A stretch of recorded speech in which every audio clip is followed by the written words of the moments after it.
Kisiki na machachari Afrika Mashariki na Kati, ambaye anahakikisha na kuletea yote kimichezo ambako hivi sasa yanaendelea kufanya vizuri zaidi ndani na nje ya mipaka ya Tanzania. Mbele yangu hapa nipo na mzee Mwaipaya, shabiki na mwanachama wa Wekundu wa Msimbazi Simba.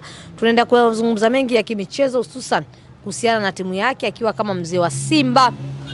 Hatimaye Wekundu wa Msimbazi Simba wamepata katiba mpya. Wao kama wanachama ilikuwa kwao ni kilio chao. Wamepokeaje katiba hiyo mpya na kuelekea katika mchakato mzima wa mabadiliko? Kwanza kabisa namshukuru Mwenyezi Mungu aliyeniamsha salama na mpaka hapa tayari niko ndani ya swaumu, kwa sababu ni mwezi wa swaumu. Tuko katika swaumu, mwezi mtukufu wa Ramadhani. Na vile vile baada ya kumshukuru Mwenyezi Mungu kwa kuniamsha salama na kunijalia kufunga mwezi mtukufu wa Ramadhani, napigia saluti Paul Makonda. Mimi napenda kumwita Paul Makonda. Ni waziri ambaye mwenye maono, ni waziri ambaye ni msikivu, ni waziri ambaye akikaa sehemu, kwanza namwanzia kwamba Paul Makonda, kwa watu wa Simba, watu wasimfahamu Paul Makonda, basi leo nampa historia kidogo tu. Paul Makonda ni nani katika klabu ya Simba? Paul Makonda alivyokuwa mkuu wa wilaya ya Kinondoni, aliweza kukomboa maeneo yale ya uwanja wa Bunjo, ambayo sasa mpaka sasa klabu ya Simba inaenda kufanyia mazoezi katika uwanja wa Bunjo. Mikononi mwake kuna jina la Paul Makonda. Kipindi kile katika uongozi wa Ismail Adenlage na makamu wake Godfrey Nyange Kabulu walishinda kuuendeleza baada ya Mheshimiwa Jakaya Mrisho Kikwete kutoa hela milioni 30 kwa ajili ya kwenda kununuliwa, kwenda kulipiwa ile hati ile. Baada ya hati ile pale, wanachama wa klabu ya Simba, mashabiki wa klabu ya Simba walitikia mwito wa mtu mmoja anaitwa Ezekiel Kamwaga kwenda kusembua eneo lile pale, kupeleka matofali, kupeleka nini. Baada ya hapo tena ikawa watu hawajaenda tena katika ule uwanja ule pale. Ikapita zaidi ya miaka 4 mitatu hivi, bado watu wakaanza kugawana vile viwanja vile. Na mkumbuka kuna mzee mmoja anaitwa Nyamihela ambaye alikuwa anakuja kuchukua, tunashauriana na mimi hapa.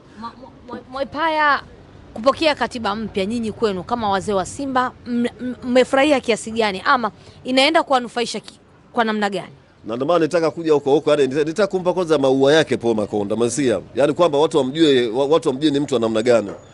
Huyu ametusaidia katurudishia vile viwanja, kwa sababu kulikuwa kuna uni wachache alikuwa wana mega vile viwanja kuuza, lakini alivyoingia mheshimiwa kipindi kile mkuu wa wilaya pale, akasababisha ile jambo likarudi salama pale, viwanja vikarudi katika mikononi mwa Simba.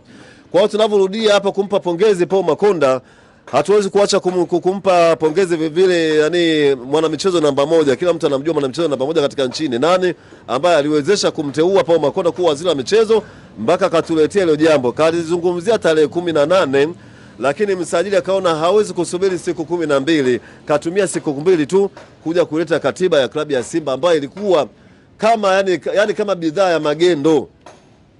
Napozungumzia kama bidhaa ya magendo, yani miaka zaidi ya 4, yani hata kiongozi akitoka katika media hazungumzii mambo ya katiba ya Simba imeishia wapi. Manunguniko yote asingekuwa yanatokea hapa, umeelewa? Lakini kama tungekuwa, kwa sababu Simba tuna peji nyingi sana za habari, update za Simba zingekuwa kila mara zinatoa, jamani, katiba hii imefikia hapa, katiba hii imetoka hapa, imeenda hapa, watu wala asingekuwa na manunguniko wa kuuliza maswali mengi. Lakini baada ya kuona kwamba jana serikali imetumia siku 2 tu kuja kuwatuliza wana Simba kama kitu choni ni hichi hapa, na ukija kuangalia hii katiba haijaongea Kiingereza, haijaongea Kiarabu, haijaongea Kikongo, haijaongea Kiburundi, haijaongea yani Kihispaniola. Watu wamekuja wameongea Kiswahili safi kabisa, mwenye masikio asikie.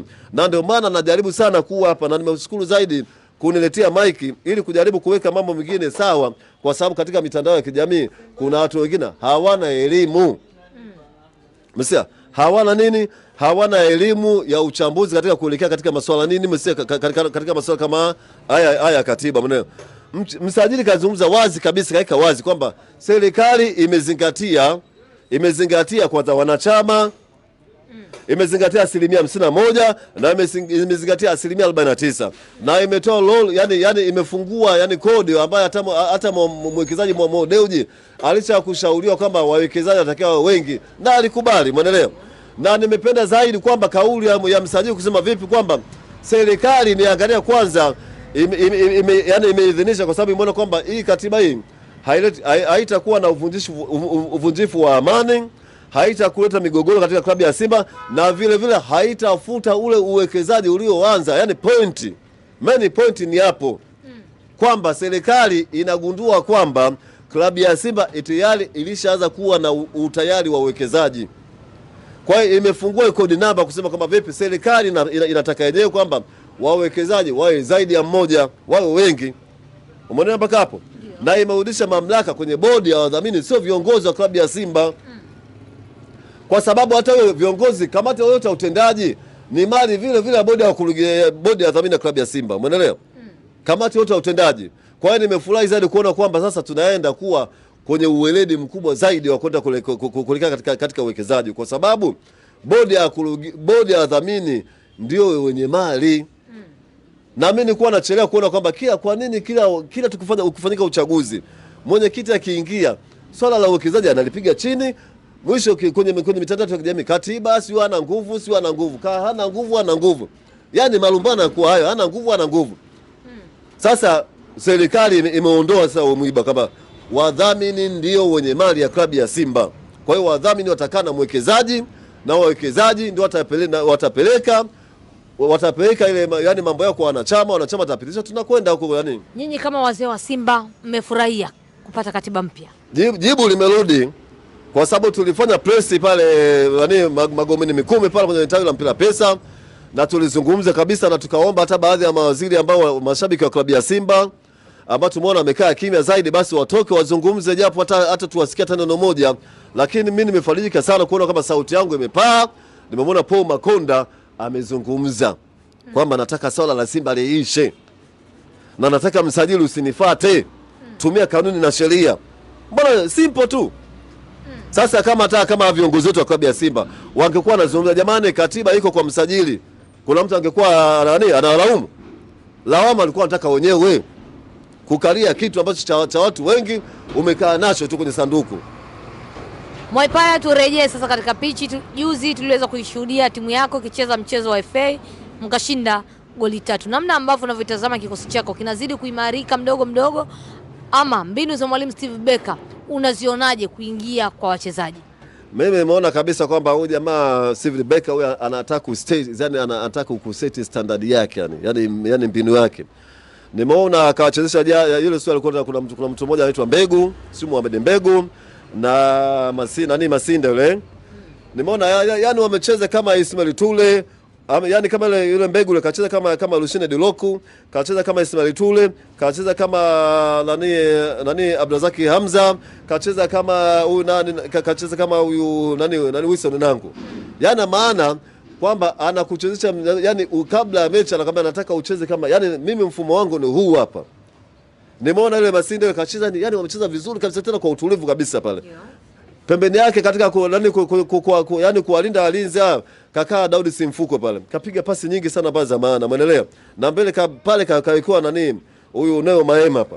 Alafu katika namba 10 kachukua mtu mmoja ambaye Jospin Lolemba ambaye anataka yani kutawala anataka kutawala dimba lote yani uwanja mzima anataka kutawala yeye. Ndio. Na ndio tunataka mchezaji kaliba wachezaji wao ndio tunataka katika klabu ya Simba. Ndio. Nimeona tumecheza vizuri, tuko vizuri kabisa. Pamoja na kuwa mechi ilikuwa yani ya upande mmoja. Lakini sisi tumecheza wachezaji wengi ambao hawapati nafasi katika kikosi cha Simba.